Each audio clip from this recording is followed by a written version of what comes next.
آج ہم خداوند کے قدم میں بیٹھ کر اس گھر میں آ کر بائبل مقدس کا کلام خدا کا مطالعہ کرنے لگے ہیں، اور یہ مطالعہ ہماری زندگی میں ایک انقلاب برپا کر سکتا ہے۔ بائبل مقدس جسے ہم 400 کتابوں کی کتاب کہتے ہیں، اس کے قلب کو دیکھنا ہے، اس کے دل کو دیکھنا ہے، اس کے مرکزی خیال کو دیکھنا ہے، اس کی مرکزی تعلیم کو دیکھنا ہے، یہ کیا ہے۔ جب ہم بائبل کے مرکز کو نہیں جانتے ہیں، ہم دنیا کو بشارت کیا دے سکتے ہیں؟ دنیا میں بہت سے لوگ بائبل مقدس کو پڑھتے ہیں اور اپنے ڈگر سے، اپنے نقطہ نظر سے اس پر تنقید کرتے ہیں، اپنے تباہ آزمائی کرتے ہیں۔ مگر کلام مقدس جو ہے وہ خدا کا کلام ہے، خدا کا وعد ہے، اس کو سمجھنا عقل سے مشکل ہے۔ یہ کتاب مقدس جو ہے یہ حاکم ہے، اگر آپ لکھنا چاہتے ہیں لکھ سکتے ہیں، یہ کتاب مقدس حاکم ہے، عقل محکوم ہے۔ عقل کیا ہے؟ محکوم ہے۔ عقل کی ایک حد ہے، اس حد تک وہ جا سکتی ہے، اس کے آگے نہیں جا سکتی۔ اس کے آگے خداوند کا کلام، خداوند کا بھید، خداوند کا الہام وہ آگے چلتا ہے۔ اس لیے یہ کتاب مقدس جو ہے اس کا مرکز ہے، اس کے بارے میں واقفیت حاصل کرنا، اس کے بارے میں ایمان لانا بہت ضروری ہے۔ اگر ہم پہلی 5 کتابوں کا مطالعہ کریں تو ہمیں نظر آتا ہے کہ یہ کتابیں خداوند کے بندہ، خدا کے خادم، جسے خداوند اس کے ساتھ روح باتیں کی، خدا کا خادم موسیٰ، اس نے یہ 5 کتابیں لکھی۔ پہلی کتاب پیدائش کی کتاب ہے۔ یہ پیدائش کی کتاب جو ہے یہ بڑی گہری کتاب ہے، اس پہ کچھ وعدے دیے گئے ہیں اور وعدوں پہ چل رہی ہے، اور وعدوں کی تکمیل جو ہے وہ مکاشفہ کی کتاب پر جا کر ختم ہو جاتی ہے۔ اس لیے اس کا بڑا لمبا سفر ہے، اور جب یہ وعدوں کی تکمیل ہوتی ہے تو اس کی سچائی کو بیان کرتی ہے، اس کی صداقت کو بیان کرتی ہے۔ اس لیے موسیٰ نے صرف الہام سے ڈکٹیٹ نہیں کیا، اس کو لکھا نہیں، خدا نے اس کو ڈکٹیٹ نہیں کیا یہ کر دو یہ کر دو۔ خدا نے اس کے دل پر اثر کیا، خدا نے اس کے ساتھ باتیں کی، خدا نے اس کے ذہن کو چھوا تاکہ تاریخی ریکارڈ کو دیکھ سکے۔ اس تاریخی ریکارڈ سے خداوند کے الہامی مقصد کو اس نے چنا اور ان پر دسترس حاصل کی، اور ان سے ان کا مطالعہ کر کے پیدائش کی کتاب جو ہے اس کو لکھا۔ پیدائش کی کتاب کی پہلی آیت جو ہے وہ بہت گہرائی کو بیان کرتی ہے، ہمارے ایمان کی بنیاد کو بیان کرتی ہے۔ کیا لکھا ہے؟ خدا نے آسمان و زمین کو پیدا کیا۔ لفظ خدا آیا ہے، عبرانی زبان میں الوہیم استعمال ہوا ہے۔ الوہیم کے لیے جو فعل ہے، صیغہ فعل ہے، وہ جمع کا ہے، یعنی یہ بات دیوتا کو بیان نہیں کرتا، کیونکہ دیوتا میں قدرت خود نہیں ہے، دیوتا قادر مطلق نہیں ہے۔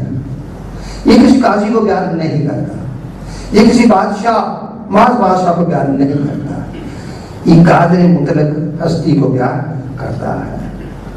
یہ لا محدود وجود کو بیان کرتا ہے، یہ لا محدود حکمت کو بیان کرتا ہے۔ اس لیے لفظ خدا جو ہے اس کے وجودی بیان کو بیان کرتا ہے۔ یہ بائبل مقدس نے توحید کا آغاز کیا۔ سب سے پہلے خدا نے توحید کو بیان کیا۔ لفظ خدا سے توحید کا بیان ہوتا ہے، اس کے وجود کا بیان ہوتا ہے، اس کے باطن کا بیان نہیں ہے، اس کے وجود کا بیان ہے، اور یہ وجود لامحدود ہے، یہ وجود قادر مطلق ہے۔ یہ وجود جو ہے علم سے معمور ہے، یہ وجود جو ہے محبت کی کاملیت سے سرفراز ہے، مگر اس کے وجود کو بیان کیا گیا، اور یہ وجود توحیدی بیان ہے، اس لیے ہم کہتے ہیں ہم ایک خدا کو مانتے ہیں۔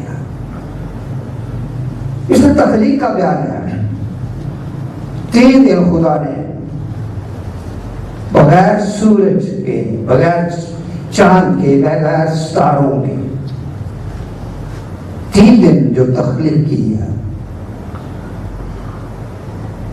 وہ تخلیق جو ہے عام دنوں کے مطابق نہیں، سورج نظام شمسی کے تحت نہیں ہوئی، وہ تخلیق 3 دن کی جو تخلیق ہے وہ الہی نور کے باعث ہوئی ہے، الہی نور کے باعث ہوئی ہے۔ اس لیے جب سورج بن گیا تو نظام شمسی جو ہے اس کا وجود آتا ہے، تو یہاں خدا نے نظام شمسی کے وجود کو بیان کر دیا۔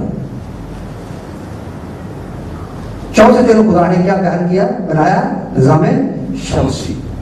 نظام شمسی جو ہے پھر یہ انسان کی راہ کو متعین کرتا ہے، اور اس نظام شمسی کے تحت سورج کے تحت، چاند کے تحت، ستاروں کے تحت آگے دن جو ہے وہ چلتے ہیں۔ اس لیے آگے جو پیدائش ہوتی ہے وہ نظام شمسی کے دن کہلاتے ہیں۔ 3 دن پہلے جو نظام شمسی کے بغیر ہے، 3 دن بعد کے جو نظام شمسی کے تحت ہے۔ پہلے 3 دن کیا ہے، نظام شمسی کے بغیر ہے، نظام شمسی کا وجود نہیں ہے۔ آخری 3 دن جو ہے، 6واں دن جب زمین بنائی گئی، انسان بنایا گیا، تو نظام شمسی کے تحت اسے 2 حصوں میں تقسیم کر دیا گیا، اور خدا کی مرضی سے دکھایا، خدا نے زمین سے، مٹی سے انسان کو بنایا۔ بائبل مقدس کے پیدائش کے وجودی بیان کو ظاہر کر رہی ہے، اس کے باطن کو ظاہر نہیں کر رہی۔ اسی لیے صرف پیدائش کی کتاب کو پڑھتے ہیں، وہ اس کے وجود کو جانتے ہیں، اس کو پہچانتے ہیں، اس کے باطن کو نہیں جانتے، کیونکہ باطن جو ہے پیدائش کی کتاب میں کھلا ہی نہیں ہے، صرف وجود نظر آتا ہے۔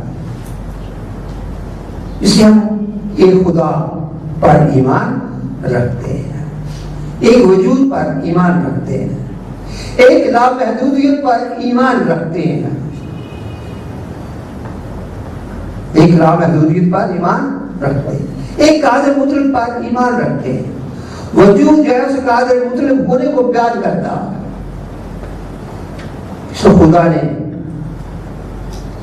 انسان کو زمین کی مٹی سے بنایا، اس کے پتھروں میں زندگی کا دم پھونکا۔ یہ زمین جو بنائی اس میں تمام عناصر جو ہیں، سوڈیم، پوٹاشیم، کیلشیم، تمام اجزاء جو ہیں اس مٹی میں شامل تھے۔ اسی لیے مٹی جو ہے انسان کا جسم بنا، ان تمام اجزاء میں، اس کے جسم میں کبھی کیلشیم کی کمی، کبھی سوڈیم کی کمی، کبھی کسی چیز کی کمی، کبھی کسی چیز کی کمی، وہ کمیاں جو ہم بیماریاں پیدا کرتی ہیں۔ سائنٹیفکلی خدا نے ہر چیز زمین میں رکھ دی، معدنیات زمین میں رکھ دی، اس مٹی سے انسان کو بنایا گیا، اور اس کے نتھروں میں زندگی کا دم پھونکا گیا، انسان جیتی جان ہوا۔ جب انسان جیتی جان ہوا تو بعض انسان نہیں بن گیا، بعض زندگی کا حامل نہیں ہوا۔ وہ انسان جو آدم کہلاتا ہے، اس کی انسانی فطرت کے علاوہ ایک زائد الفطرت، فوق الفطرت ذات پائی جاتی ہے، جو اس کو جلالی بناتی ہے۔ اسی لیے آدم جو ہے جب زندگی کا دم پھونکا گیا، انسان ہونے کے ساتھ یہ جلالی بھی ہوا۔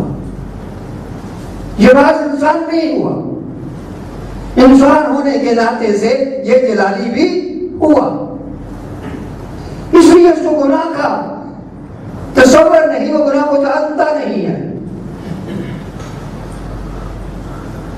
مگر وہ ابلیس جو اس تمام کائنات کے بننے سے پہلے جنگ کی شکست کے باعث زمین پر گرا دیا گیا، کیا لکھا زمین ویران اور سنسان تھی، یہ اس لڑائی کے باعث ہوا، پھر اس کو ریوائیو کیا گیا۔ کیا لکھا ہے وہاں؟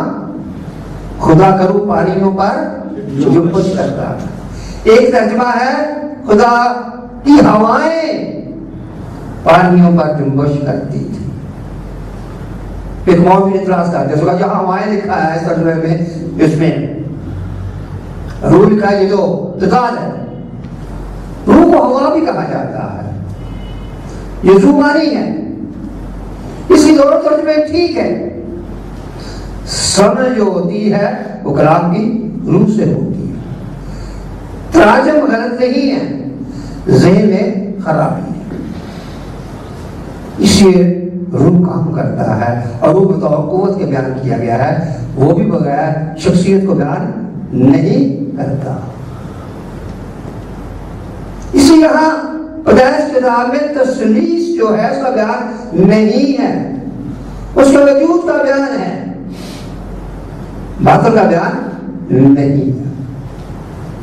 تو یہ آدم جو بنا ایک انسانی فطرت ہے، ایک زائد انسانیت اس کی فطرت ہے، یہ سب جلالی کہتے ہیں۔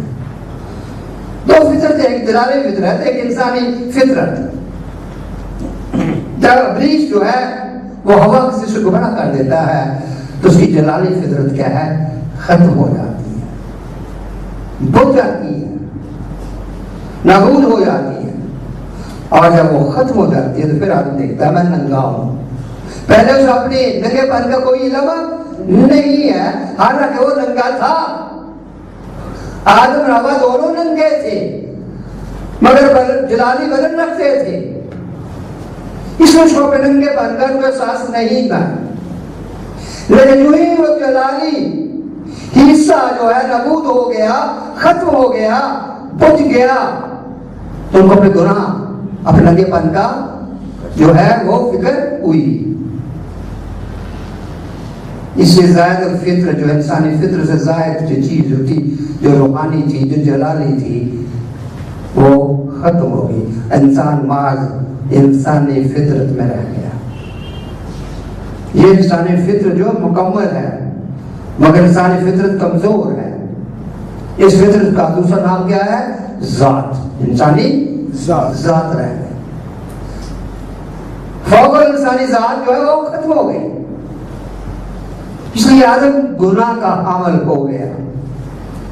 اس لیے گناہ جو ہے اس انسانی ذات میں بستا ہے، اور یہ تخم در تخم آگے بڑھتا گیا، اس لیے اس کو ہم وراثتی گناہ کہتے ہیں۔ یہ تخم در تخم آگے پھیلتا گیا، یعنی انسان کا تخم جو ہے وہ عورت کے تخم پر حاوی ہے، اس لیے اس تخم کے لحاظ سے اس گناہ کا نام آدم کی وراثت سے شروع ہوتا ہے۔ آدم جو ہے وہ منبع گناہ بن گیا، اس وقت یہ گناہ جو ہے وہ آگے پھیلتا ہے۔ اب انسان، خدا انسان کو کس فطرت میں بنایا اور انسان کیا رہ گیا؟ اس لیے خدا بنیادی کلید جو ہے، خدا پھر جو ہے اسی طرح دوبارہ انسان کو جلالی بنانا چاہتا ہے۔ خدا پھر انسان کو کیا جلالی بنانا چاہتا ہے، مگر اب یکدم نہیں کہ زمین سے اس کو بنایا، اس کے نچروں میں پھونک دیا، اب ایک پروسیس عمل میں سے اس کو تاریخ کو گزرنا پڑے گا، اور بائبل جو ہے اس تاریخ کو، جلالی بننے کی تاریخ کو بیان کرتی ہے۔ انسان کے جلالی ہونے کو بیان کرتی ہے کہ یہ انسان اب جلالی کس طرح بنے گا، روحانی کس طرح بنے گا، قیامتی کس طرح بنے گا۔ اس لیے پہلی پیشن گوئی پیدائش 3:15 میں کر دی گئی۔ ابلیس کو کہا گیا، کیا کہا گیا؟ تو اس کی ایڑی پر کاٹے گا، عورت کی نسل سے جو پیدا ہوگا تو اس کی ایڑی پر کاٹے گا اور تیرے سر کو کچلے گا۔ اس کا مدعا بیان کر دیا، مقصد بیان کر دیا، کیا ہوگا، کیا ہوگا۔ کفارے کا عمل جو ہے اس کو بیان کر دیا۔ اس لیے ہم کفارہ بالنجات مانتے ہیں، کفارے کا بیان کر دیا۔ بہت سے لوگ کفارے کو نہیں مانتے، اس لیے جب اسے کہا عورت کی نسل جو ہے وہ تیرے سر کو کچلے گی تو اس کی ایڑی پر کاٹے گا۔ یہ کفارے کی عمل کو بیان کر دیا گیا، کفارے کی تاریخ کو بیان کر دیا گیا۔ اس لیے کفارے کی تاریخ جو ہے ساتھ ساتھ چلتی ہے۔ اس پروسیس، اس عمل کے ذریعے وہ جلالی فطر دوبارہ بحال ہوگی۔ اس عمل کے بغیر کوئی جلالی فطر بحال نہیں ہو سکتی۔ اس لیے خدا نے پہلے ہی بتا دیا۔ آدم 9 پشتوں تک زندہ رہا۔ اس کے بعد کیا ہوا؟ قائن پیدا ہوا، شیر پیدا ہوا، اور اس نسل 9 پشتوں تک چلتی ہے، اور 10ویں پشت میں جا کر ابراہیم پیدا ہوتا ہے۔ خدا کا ایک انوکھا سٹائل ہے، بیج سے پر ہوتا ہے۔ اور یہ کہاں رہتا ہے آدم؟ یہ آدم کہاں رہتا ہے؟ ابراہیم کہاں رہتا ہے؟ یہ عراق کا ملک جو ہے اس کے زیری سمت میں نیچے جو ہے وہاں رہتا ہے۔ عراق میں پیدا ہوا، عراق میں رہتا ہے۔ عراق میں 2 سلطنتیں پیدا ہوئی ہیں، ایک مادی سلطنت ہے اور ایک بابلی سلطنت ہے، اور اس کے ساتھ جو ہے ایران جو فارس بھی کہا جاتا ہے، وہاں سے فارسی سلطنت پیدا ہوتی ہے۔ تو یہ علاقہ جو ہے بڑا اہم ہے، یہ 2 ملک بڑے اہمیت کے حامل ہیں۔ تو ابراہیم جو ہے خداوند اس کو چن لیتا ہے۔ تمام انسانوں میں سے خدا کے ایک شخص کو چن دیتا ہے۔ اس کے بعد بہت سا مال و دولت ہے، بہت سے نوکر چاکر ہے، امیر آدمی ہے، معاشرے میں اس کا ایک نام ہے۔ خداوند نے خدا اپنے بندے کو چن لیتا ہے، چناؤ کرتا ہے اس کا کہ یہ ملک چھوڑ دے، یہ ملک چھوڑ دے، میں تجھے اور ملک دوں گا، اور اس کو برکت کا وعدہ اس کے ساتھ رکھتا ہے۔ آئیے ہم دیکھیں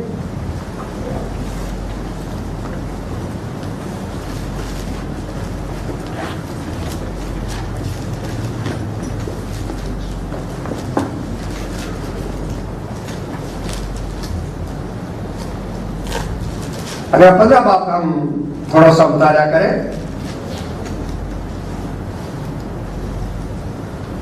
لکھا ہے ان باتوں کے بعد خدا کا کلام رویا میں ابراہیم پر نازل ہوا اور اس نے فرمایا، آئے ابراہیم تو مت ڈر، میں تیری صف پر تیرا بہت بڑا اجر ہوں۔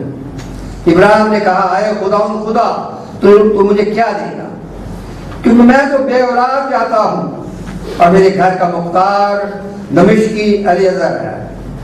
پھر ابراہیم نے کہا، دیکھ تو نے مجھے کوئی اولاد نہیں دی، اور دیکھ میرا خانہ دار میرا وارث ہوگا۔ تب خداوند کا کلام پر نازل ہوا اور اسے فرمایا، یہ تیرا وارث نہ ہوگا، بلکہ وہ جو تیرے سلب سے پیدا ہوگا وہی تیرا وارث ہوگا۔ اور اس کو باہر لے گیا اور کہا، اب آسمان کی طرف نگاہ کر اب آسمان کی طرف نگاہ کر اور اگر تو ستاروں کو گن سکتا ہے تو گن. اور اس نے کہا تیری اولاد ایسی ہی ہوگی. اور وہ خدا ان پر ایمان لایا اور اسے اس نے اس کے حق میں راست بازی شمار کیا. اور اس نے کہا کہ میں خداوند ہوں جو تجھے کسدیوں کے اور سے نکال لایا کہ تجھ کو یہ ملک میراث میں دوں. اور اس نے کہا خدا میں کیوں کر جانوں کہ میں اس کا وارث ہوں گا. خدا نے ابراہیم کے ساتھ عہد باندھا. سب کچھ اس کے پاس ہے, دولت اس کے پاس ہے, جانوروں کی صورت میں, انسانوں کی صورت میں, مگر ایک چیز کی کمی ہے, اولاد کو بھی بے اولاد ہے, اداس ہے, فکرمند ہے. خداوند اس کی فکر کو اپنے اوپر لے لیتا ہے. خدا نے کیا کہا, اپنا فکر مجھ پر رکھ دو, اپنا بوجھ مجھ پر رکھ دو. خداوند نے ابراہیم کا فکر اپنے اوپر لے لیا اور کہا آسمان کی طرف نظر کر, اگر تو ستاروں کو گن سکتا ہے گن, تیری اولاد اسی طرح ہوگی. خداوند ابراہیم سے وعدہ کرتا ہے, عہد کرتا ہے, وہ عہد کا خدا کہلاتا ہے. وہ عہد سے ہمیشہ وفاداری کرتا ہے. پھر خدا جو ہے اس کو آگے لے کر چلتا ہے, مگر اس دوران یہ جلد بازی میں آ جاتا ہے اور اپنی مرضی کرتا ہے. ہاجرہ جو ساری جو اس وقت پہلا نام اس کی, وہ جلد بازی کرتی ہے, وہ اپنی عقل کو استعمال کرتی ہے.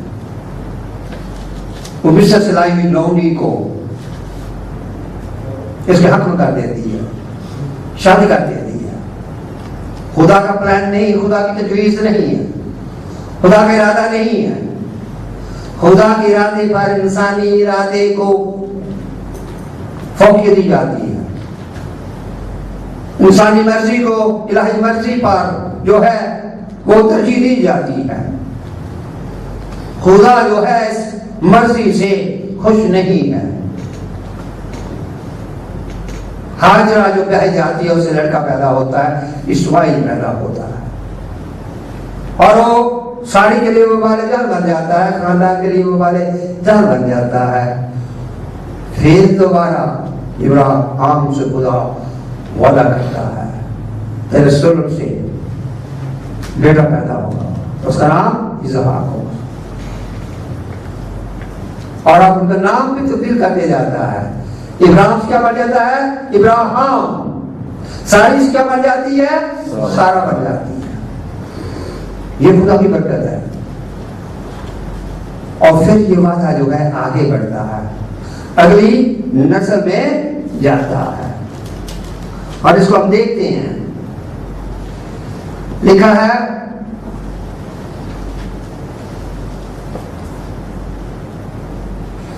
پھر خدا نے ابراہیم سے کہا کہ تو میرے عہد کو ماننا اور تیرے بعد تیری نسل پشت تک پشت سے مانے, اور میرا عہد جو میرے اور تیرے درمیان, تیرے بعد تیری نسل کے درمیان ہے, اور جسے تم مانو گے تو یہ ہے کہ تم میں سے ہر ایک فرزند نرینا کا ختنہ کیا جائے, اور تم اپنے بدن کی کھلڑی کا ختنہ کیا کرنا.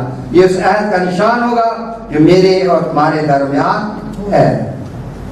خدا نے عہد کیا, اس عہد کا اس کو پکا بنایا, پختہ بنایا, اگر عہد ٹوٹے نا.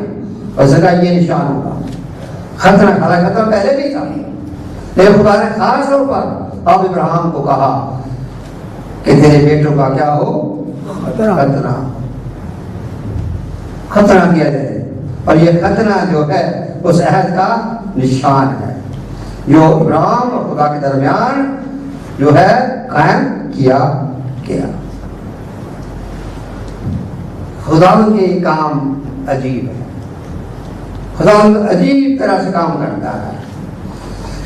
پھر خدا نے ابراہیم سے کہا کہ ساری جو تیری بیوی ہے اس کو ساری نہ پکارنا, اس کا نام سارا ہوگا, اور میں اسے برکت دوں گا اور اس سے بھی تجھے ایک بیٹا بخشوں گا، یقیناً میں اسے برکت دوں گا کہ قومیں اس کی نسل سے ہوں گی اور عالم کے بادشاہ اس سے پیدا ہوں گے۔ یہ سارا کو برکت ملی ہے، تو سارا سے جو بیٹا پیدا ہوگا اس کو صحیح برکت ملے گی، اسے برکت دوں گا اور اس سے بھی تجھے ایک بیٹا بخشوں گا، یقیناً میں اسے برکت دوں گا۔ جو بیٹا بخشوں گا یقیناً، لفظ یقیناً آیا، شوٹی کے ساتھ، میں اسے برکت دوں گا کہ قومیں اس کی نسل سے ہوں گی اور عالم کے بادشاہ اس سے پیدا ہوں گے۔ یہ خدا نے ابراہیم اور سارہ کو برکت دی۔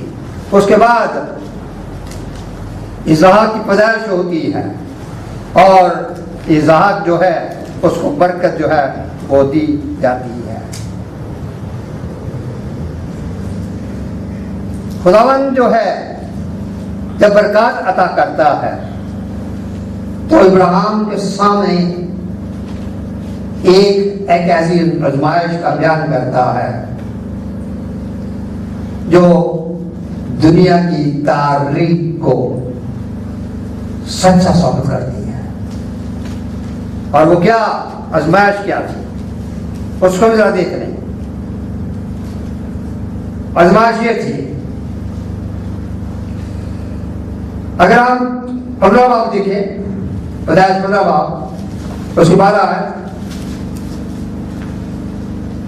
سورج ڈوبتے وقت ابراہیم پر گہری نیند غالب ہوئی اور دل کو ایک بڑی ہولناک تاریکی اس پر چھا گئی، اور اس نے ابراہیم سے کہا، یقین جان کہ تیری نسل کے لوگ ایسے ملک میں جو ان کا نہیں پردیسی ہوں گے اور وہاں کے لوگوں کی غلامی کریں گے اور 400 برس تک ان کو دکھ دیں گے، لیکن میں اس قوم کی دعوت کروں گا جس کی وہ غلامی کریں گے، بعد میں بڑی دولت لے کر وہاں سے نکل آئیں گے اور تو صحیح سلامت اپنے باپ دادا سے جا ملے گا اور نہایت پیری میں دفن ہوگا اور وہ چوتھی پشت میں یہاں لوٹ آئیں گے، کیونکہ اموریوں کے گناہ اب تک پورے نہیں ہوئے۔